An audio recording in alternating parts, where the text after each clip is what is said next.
संजय शर्मा हमारे साथ बने हुए हैं। चुनाव आयोग के बार बार सफाई देने के बावजूद हम देख सकते हैं कि वहां पर बवाल थमा नहीं है।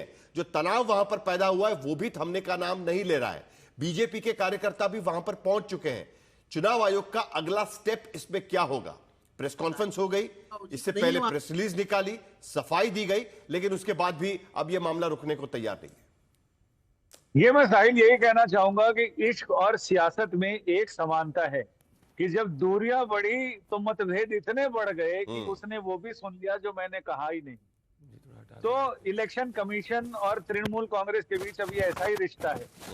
कुछ भी होता है तो शक बढ़ता है, और ये जो कहा जा रहा है यही सारी चीजें इन्होंने कलकत्ता हाईकोर्ट के सामने भी कही। मैंने भी कलकत्ता हाईकोर्ट का ऑर्डर मेरे पास आया और उसमें कलकत्ता हाईकोर्ट ने साफ कहा कि पारदर्शिता के लिए और जरा पश्चिम बंगाल के इलेक्शन कमीशन के सीईओ है मनोज अग्रवाल, वो कुछ कह रहे हैं, जरा वो एक बार सुन लेते हैं। कल बारासात पहुंचना है 12 बजे तक, वहां एक्सचेंज होगा, उसके लिए तैयारी कर रहे थे वो आज। हाँ, मेल किया गया था, आया तो सुन रहे कि बाद में जब 4 बजे के बाद 3 कैंडिडेट आए थे, अंदर देख लिया उन्होंने कि जो ईवीएम का था अभी तक स्ट्रांग रूम सब बंद है, पोस्टल बैलेट का स्ट्रांग रूम इसलिए खोला गया है, उनको मेल भेजी गई थी, सब प्रूफ देख लिया, सब चले गए तीनों। देखिए शिकावत, देखिए ये इसमें जो मतलब है कि जहाँ पे आपका स्ट्रांग रूम होता है वहाँ खाली कैंडिडेट एजेंट जा सकता है, ठीक है ना। तो ऑनरेबल चीफ मिनिस्टर जो है कैंडिडेट एजेंट नहीं है इन 7 सीटों की जो कलकत्ता नॉर्थ में है। वो जो कैंडिडेट एजेंट यहाँ पे है वहाँ गई है, वो जहाँ जा सकती है वो। इस तरह का जो सिक्योरिटी लेयर, इतना बड़ा स्ट्रांग रूम यहाँ पे इतना जमावड़ा करना, सर भीड़ इकट्ठा करना, क्या लगता है कहीं ना कहीं एक बड़ा लॉ एंड ऑर्डर सिचुएशन को इंटरप्ट कर सकता है? नहीं, कोई लॉ एंड ऑर्डर सिचुएशन नहीं होगी, कोई ऐसा कुछ नहीं होगा। जो है ये सब चलता रहता है। लॉ एंड ऑर्डर सिचुएशन एकदम ठीक है, एकदम ठीक रहेगी। जैसे इलेक्शन एकदम नीट एंड क्लीन हुआ है, काउंटिंग में 100% नीट एंड क्लीन होगी, निश्चिंत रहिए एकदम। जिस तरह से आपने कहा हावड़ा में की डेथ की बात की है, वीडियो भी जारी किया, अभिषेक बनर्जी ने ये एलिगेशन भी लगाया, क्या कहना है? देखिए, जो डेथ हुई है 82 ईयर्स के आदमी थे, वो अपने बेटे के साथ गए थे वोटिंग देने।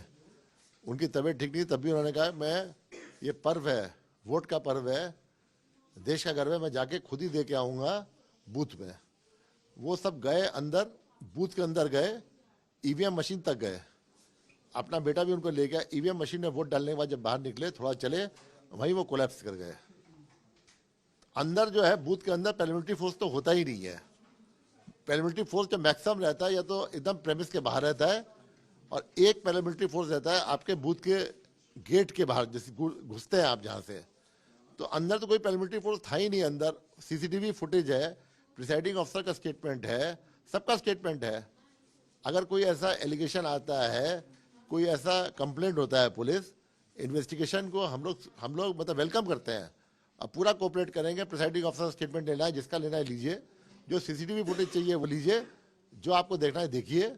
इसमें कोई ईसीआई का या पैरामिलिट्री फोर्स के या स्टेट पुलिस का कोई इसमें वो नहीं है। सर, टीएमसी की ओर से कोलकाता हाईकोर्ट में याचिका दायर किया गया था सेंट्रल जो गिनती के लिए सुपरवाइजर के तौर पे केंद्र सरकार की कर्मचारियों को तैनात के लिए, जिसको ऑर्डर को रिजर्व कर दिया कलकत्ता हाईकोर्ट ने। नहीं, वो ऑर्डर डिसमिस कर दिया है, रिट पिटीशन वो डिसमिस हो चुकी है, हमारे पास कॉपी आ चुकी है। एंड कोई पॉलिटिकल पार्टी डिसाइड नहीं कर सकती किसको लेना है नहीं लेना है, ये आरओ का डिस्कशन है as per section 150।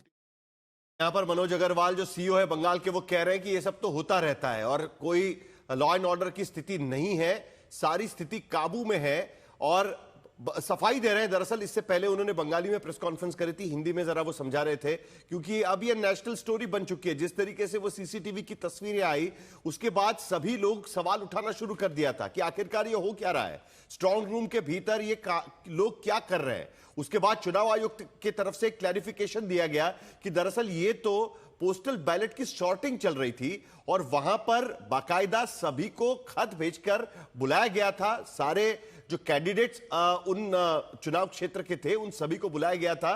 Independent candidates को भी ये सारी चीजें भेजी गई थी, जो भी चुनाव लड़ रहा है। और उसके बाद 4 बजे का समय दिया गया था, जब जितने लोग आए सिर्फ 2 लोगों के हस्ताक्षर लगते हैं, और उसके बाद ये सॉर्टिंग शुरू हो जानी चाहिए थी। टीएमसी के कार्यकर्ता अगर देर से पहुंचे तो उसके लिए जो बवाल उन्होंने खड़ा किया वो गलत है, ये बात भी उन्होंने उसमें कही है। हमारे साथ हमारे साथ संजय शर्मा भी जुड़े हुए हैं और उसके साथ साथ संजय सरकार हमारे साथ जुड़ रहे हैं, राजनीतिक विश्लेषक। ममता बनर्जी अभी भी वहां पर बैठी हुई है, धरना एक तरीके से उनका चल रहा है और लगता नहीं है कि वो इतने जल्दी बाहर निकलेंगी। चुनाव आयोग बार बार इस बात की सफाई दे रहा है कि जो हो रहा है वो प्रोसीजर के तहत हो रहा है, सारी स्टैट्यूटरी प्रोसीजर फॉलो की जा रही है, उसका डॉक्यूमेंटेशन किया जा रहा है और जो हो रहा है उसके पीछे कोई भी मैल प्रैक्टिस नहीं है। लेकिन उसके बावजूद ममता बनर्जी क्या मानेगी अभी?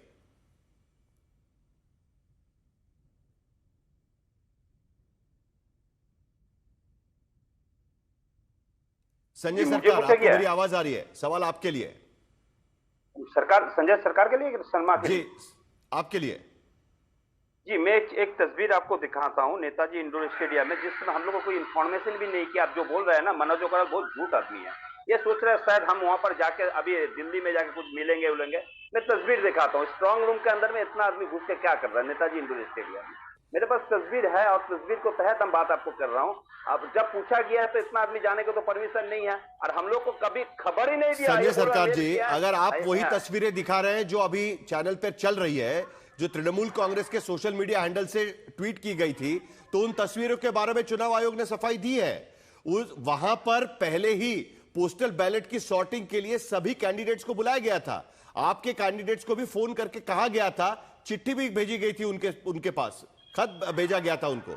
4 बजे जब वो नहीं पहुंचे तब जो 2 कैंडिडेट वहां पर मौजूद थे उनके हस्ताक्षर के साथ वो सॉर्टिंग शुरू हो गई थी। तो सारा प्रोसीजर तो फॉलो हुआ था और वो ये कह रहे हैं कि कोई भी स्ट्रांग रूम नहीं खोला गया है। ये सॉर्टिंग पोस्टल बैलेट्स की सॉर्टिंग चल रही है। खुद चुनाव आयोग वहां पर पहुंचकर कह रहा है आपको। नहीं, क्या प्रोसीजर होती है? उसके अलावा क्या प्रोसीजर होती है बताइए? मनोज अग्रवाल बिल्कुल झूठ बोल रहे हैं। अभी भारतीय जनता पार्टी को बस वो बिक चुके हैं, एक बिका हुआ मतलब जो इलेक्टोरल ऑफिसर है बंगाल के लिए। क्या झूठ बोल रहे हैं? क्या झूठ बोल रहे हैं? बोल रहा है ये 4 बजे बिल्कुल नहीं बुलाया था, बुलाने से सब आगे जाता, हम लोग नहीं जाते थे। अचानक का स्ट्रांग रूम के अंदर में ये बैलेट जो चिट्ठी लिखी गई है उसमें 4 बजे का समय लिखा गया है। खुद कुणाल घोष ने जो रिएक्शन दिया है मीडिया के सामने, उसमें लिखा है कि उनको खत मिला था। उसमें वो बोल रहे हैं कि उनको खत मिला था 4 बजे का। ये ईवीएम के सामने पहुंच चुका है। ये महाराष्ट्र जैसे, हरियाणा जैसे, बिहार जैसे, इसको मतलब जब मानो जनता इनको नकार दिया है कि बंगाल में 50 सीट भारतीय जनता पार्टी को मिलने वाला नहीं है। सरकार गठन तो बहुत दूर में है, चोरी करके सरकार जीत नहीं सकता है। संजय सरकार जी, आप राजनीतिक आरोप जो चाहे वो लगा सकते हैं, लेकिन जो स्थिति है, जो अधिकृत स्थिति है, वो तो नहीं बदल सकते। जो ऑफिशियल स्टैंड दिया गया है वहां पर और जो क्लैरिफिकेशन दिया गया है वो तो आप नहीं बदल सकते। आपके कैंडिडेट कह रहे हैं कि हाँ मुझे खत मिला था, 4 बजे का समय दिया गया था, थोड़ी देर रुक नहीं सकती थी क्या चुनाव आयोग? लेकिन चुनाव आयोग क्यों रुकेगा? 4 बजे का समय दिया। आपने जो तस्वीरें दिखा रहे हैं वो 5:15 बजे की तस्वीरें हैं। नहीं, वहां पर आपके लोग बाहर खड़े होकर सीसीटीवी में देख सकते हैं, ये भी उसमें लिखा गया है। नहीं, मैं आपको एक चीज बता रहा हूँ। आपको हम कुछ प्रोग्राम के लिए बुलाएंगे, आपको मतलब 4 बजे प्रोग्राम है, 3:55 में आपको मेल भेजा जाएंगे, तो आप पहुंच पाएंगे वहां पर? आप पहुंच पाएंगे? आप मेरे को लॉजिकली बताइए ना, क्रोमोलॉजी अमित शाह वाला बताइए ना, आप बताइए, मैं आपको पूछ रहा हूँ। और दूसरे नंबर बात क्या, मैं आपको मोहम्मद अमीन जरा जवाब दीजिए। ये संजय सरकार जी हमारे साथ मोहम्मद अमीन है, पूर्व जॉइंट डायरेक्टर है, इससे पहले वो चुनाव आयोग में काम कर चुके हैं, वो आपसे कुछ पूछना चाहते हैं। मोहम्मद अमीन पूछिए। काउंटिंग ऑब्जर्वर ग्राउंड के फॉर इंफॉर्मेशन, मैं फेक डिस्ट्रिक्ट नागालैंड का काउंटिंग ऑब्जर्वर था ऑफिशियली। मैं एक चीज बता देता हूं कि जो चीजें इलेक्शन कमीशन के द्वारा समय समय पर बताई जाती हैं, इनको पालन करना होगा। अदरवाइज इलेक्शन कमीशन इनकी नहीं सुनेगा, अपना काम करता है। जहां तक सवाल है, अभी मैं पहले भी बता चुका हूं कि अगर हम जहां पर भी जो सूचनाएं दी जाती हैं, अगर वहां 2 से 3 लोग आ जाते हैं, किसी भी तल के हो, चाहे वो इंडिपेंडेंट भी हो, उनके सिग्नेचर लेने के बाद काम शुरू कर दिया जाता है। ये नहीं है कि इनका कोई इंतजार करेगा। और ये लोग सिर्फ इलेक्शन कमीशन को बदनाम करने की एक साजिश रच रहे हैं। शुरू से इनकी मुख्यमंत्री जो है सुप्रीम कोर्ट भी जा रही है। सरकार जो प्रोसीजर है वो आपको बताया जा रहा है कि 2 या 3 कैंडिडेट वहां पर पहुंचते हैं तो उनके हस्ताक्षर लेकर काम शुरू हो सकता है।